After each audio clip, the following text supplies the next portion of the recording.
when we rubbed one substance to another substance, then the temperature increment by which the electron transferred one substance to another substance. So a properties comes on the substance. This property is known as electricity.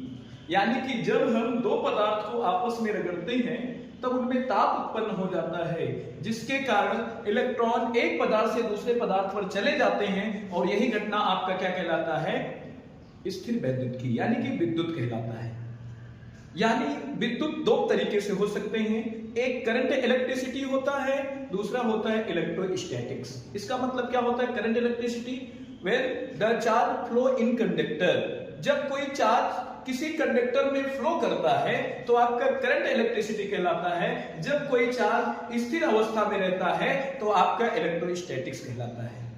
Okay, the branch of physics we study about statical charge is known as electrostatics.